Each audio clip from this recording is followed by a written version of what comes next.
Welcome. This is the first session of our Climate Wisdom Studio. Myself, I'm Golo Pilz, and I will moderate today's session about the coming up climate change conference in Belém in Brazil and what can be done. We all are aware that climate change is accelerating, and this year, for example, in India, North India was hit by torrential rains.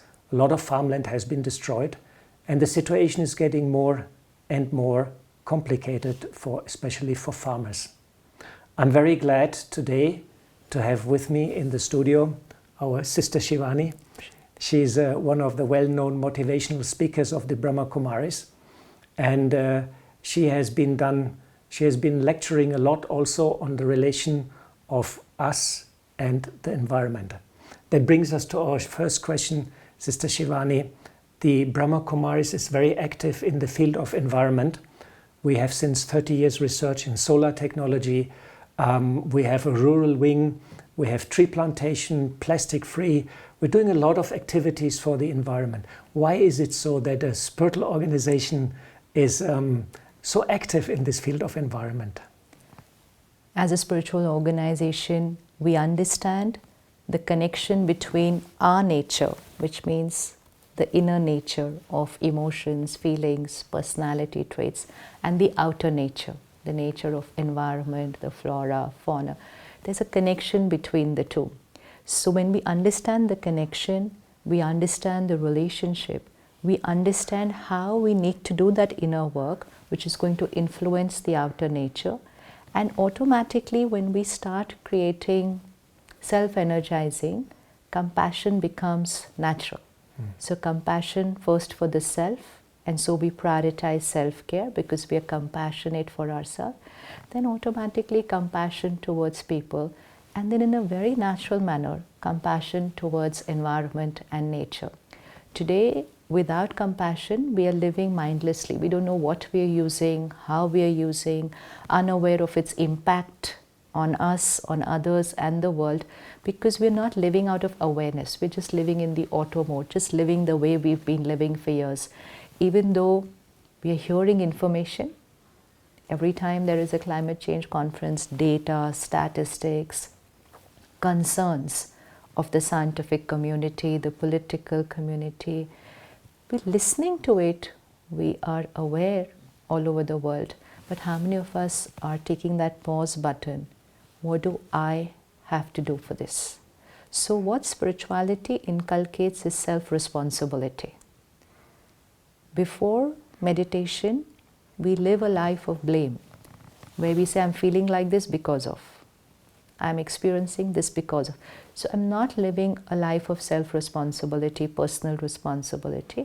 So I'm living a life of blame where I say, I am, and what I feel is because of everything that's happening around me. So in that mode of living, I won't really think too much about what's happening around me.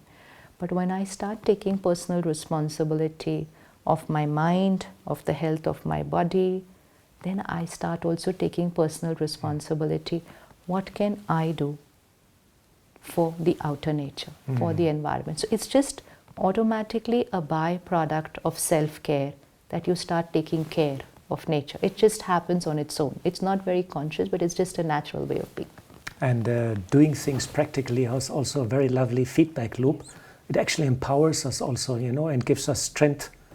And at the end of the day, we have done something good also, Yes, so that also becomes part of the karma, right? Yeah. So spirituality also teaches us to focus on our every karma. So karma not just in my personal life, but karma on a collective level also for the planet. What's my karma with nature? So one is my karma within, my karma with my body, my karma with people, but my karma with the environment. So what's my karma with environment? So one is how I'm using it, one is am I abusing it, and third is most important, what we are doing as an organization, what we can do for the betterment for people and the environment. So automatically that's also karma. It seems the karma has become very strong and powerful. The latest information from science on climate change and are quite devastating. And some scientists are saying we're across tipping points. And we're going since many years to the conferences, and we see more anxiety and more fear. Actually, people are worried about future, and rightly so. We're in a very dramatic situation, at a crossroad, you can say, for the future of humanity. So how meditation can help us individually, but also collectively as groups or as regions, to overcome anxiety, and how to create hope for the future through meditation? First, to even understand that who we are within is influencing the outer world. So not just the way we use environment, not just the way we use the resources of the planet, but just who we are. So even if I'm just sitting here, I'm not using any resources of the planet right now. I'm not abusing the environment. So I will say right karma, good karma. I'm not using plastic. I'm not wasting water. I'm not wasting electricity. It doesn't stop there. Just who I am here within. My emotions, my vibrations are radiating out from me into the world. It's influencing the air. It's getting absorbed by the water. It's influencing the plants. It's influencing nature. So if I really want to take care of the environment, it has to begin with me taking care of myself. So if I create stress, I create fear, I create anxiety, it doesn't remain within me like a box inside here. That stress, fear, anxiety gets absorbed by water. It gets absorbed by the air. And my fear and anxiety radiates to many people all over the planet just through the air, what we call the collective consciousness of the planet. So before COVID also we were radiating these emotions, but post-COVID the emotion went to another level altogether. So during COVID 2 years, billions of people all over the planet at the same time for 2 years. So if we just have to write this out, we'll have to understand how it's impacted the environment. Not few people in one part of the world for some days. That was happening always. But billions of people all over the world at the same time and for 2 years created fear, created panic, then disease, so stress, panic, and then grief of losing a family member. When this happened for 2 years all over the globe, the energy of the planet changed. So COVID is over, but even post-COVID, fear is the predominant energy on the planet. We meet children, we meet youth. I'm feeling anxious. I have panic attack. Any problem in life? No, no problem. Then why? It's the air. So COVID was a virus, but this vibration. How meditation helps us now to So we have to understand that the more we will create fear and anxiety, the more environment will absorb that fear and anxiety. The more environment will be absorbing it, the more people will get influenced by it. So it will go into a cycle of fear and anxiety. So let me take personal responsibility to break this cycle. And so when we say, I don't have time to meditate, let me tell myself, it's not just for me, it's for the world.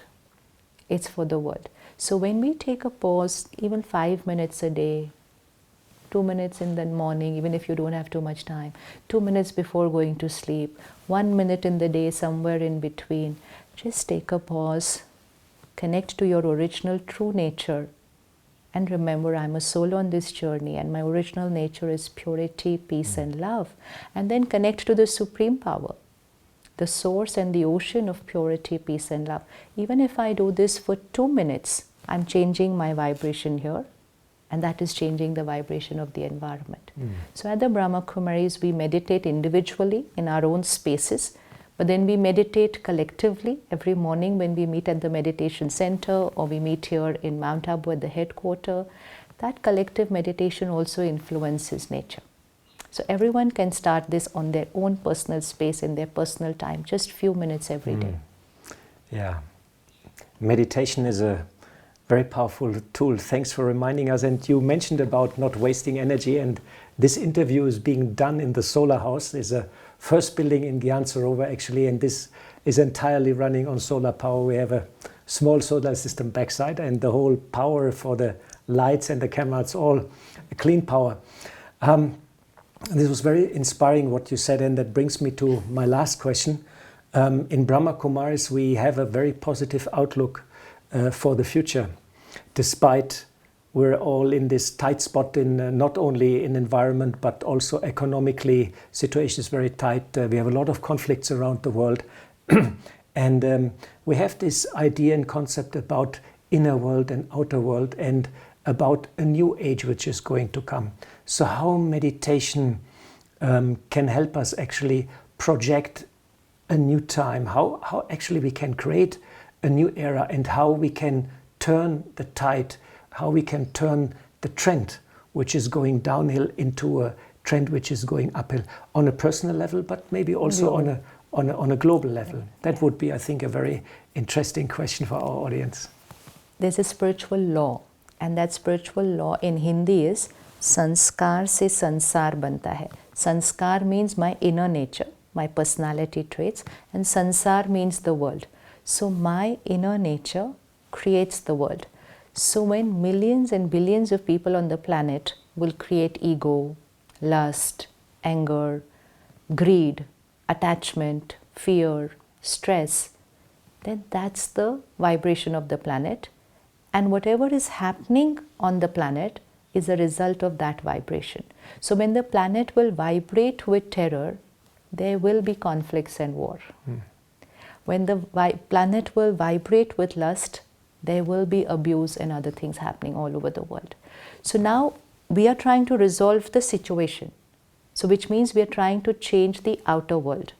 But the more we are trying to change the outer world, the more it's getting complicated. Because yes, we keep making our efforts in the outer world, but it will not happen till we start creating a change in the inner world. So we understand that time is cyclic. We have a 24-hour cycle of morning, afternoon, evening, night. But after the night, it's morning again.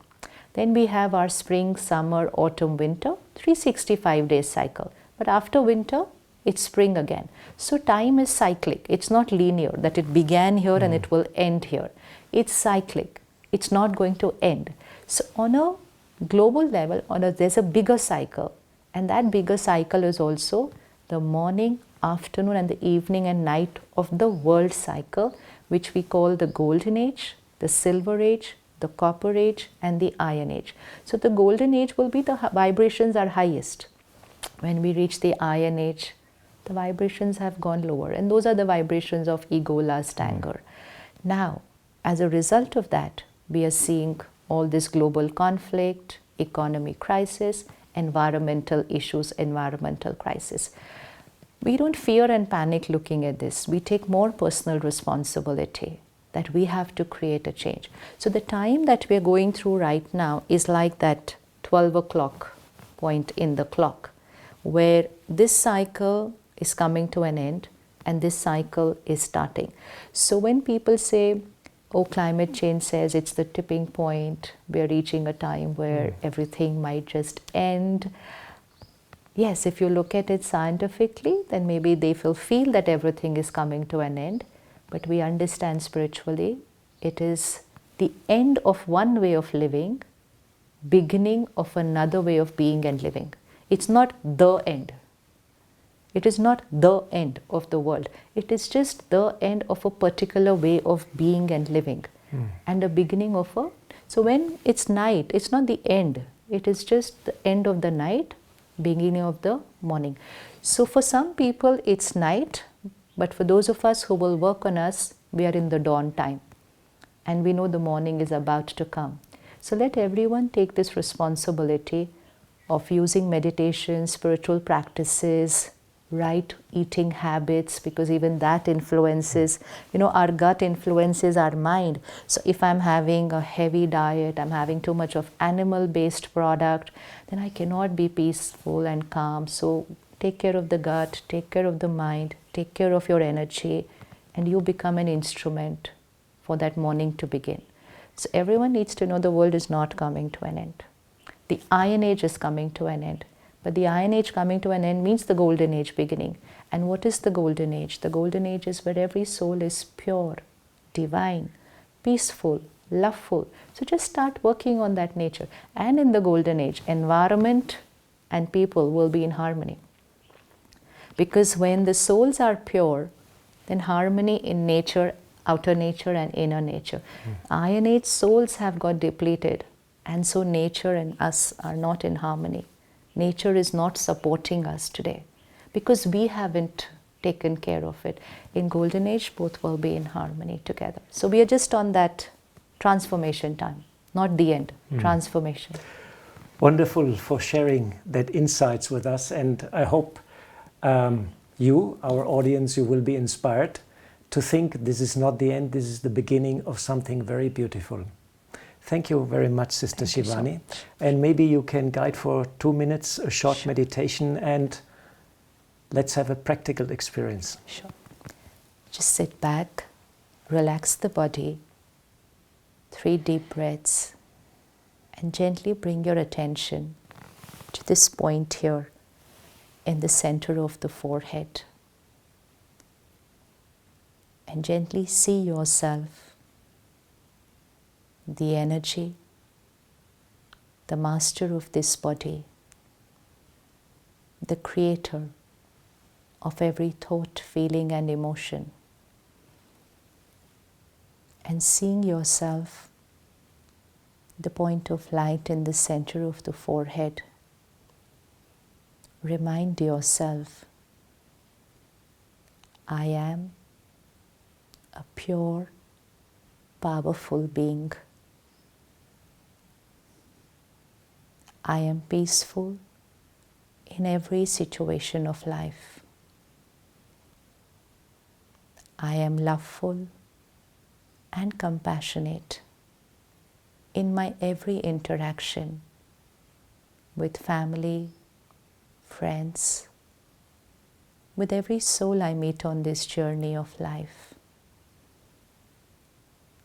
I, the soul, radiate purity, peace, and love. I energize the environment. My vibrations purify the air.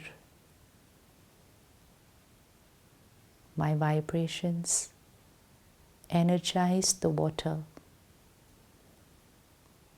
My vibrations strengthen the earth.